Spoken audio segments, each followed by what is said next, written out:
សំដីរៀបការរាក់ផ្សេងបងយកចិត្តអូនមិនយកចិត្តអូនសោះហេតុអីក៏ក្ដីស្រស់ឈុំស្មងហ៊ានប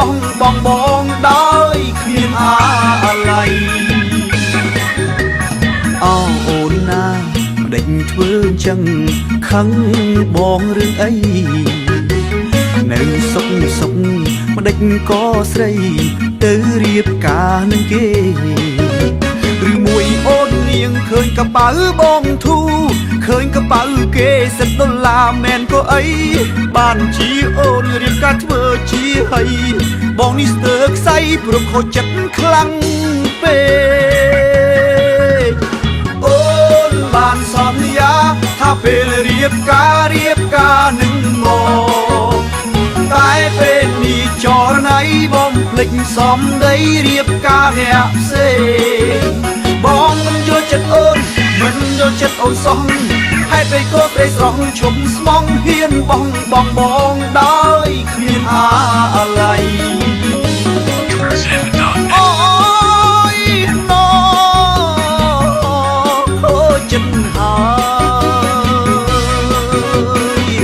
មិនដែលធ្លាប់គិតជួបរឿងបែបនេះបាយលែងនឹកទឹកក៏មិនស្រែកព្រួងតែខូចចិត្តខ្លាំងពេកអូនណាដេញធ្វើអញ្ចឹងខឹងបងរឿងអីនៅសុខម្ដេចក៏ស្រីទៅរៀបការនឹងគេឬមួយអូននាងឃើញកប៉ៅបងធូឃើញកប៉ៅគេ$10មែនក៏អីបានជាអូនរៀបការធ្វើជាហើយបងនេះស្ទើរខ្សែព្រោះខូចចិត្តខ្លាំងពេក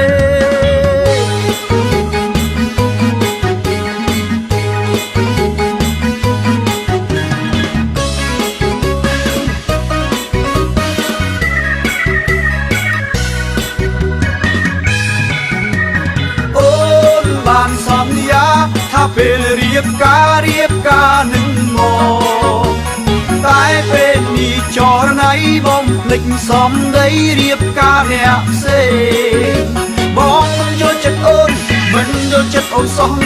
ហេតុអីក៏ក្ដីស្រស់ឈុំស្មងហ៊ានបងដោយគ្មានអាឡ័យ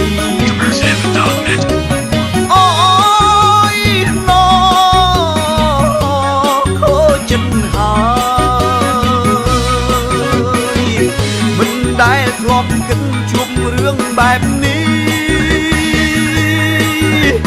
បាយលែងនឹកទឹកក៏មិនស្រែកព្រួងតែខូចចិត្តខ្លាំង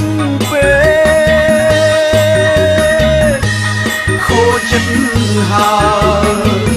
បងខូចចិត្តហើយខូចចិត្តហើយបងខូចចិត្ត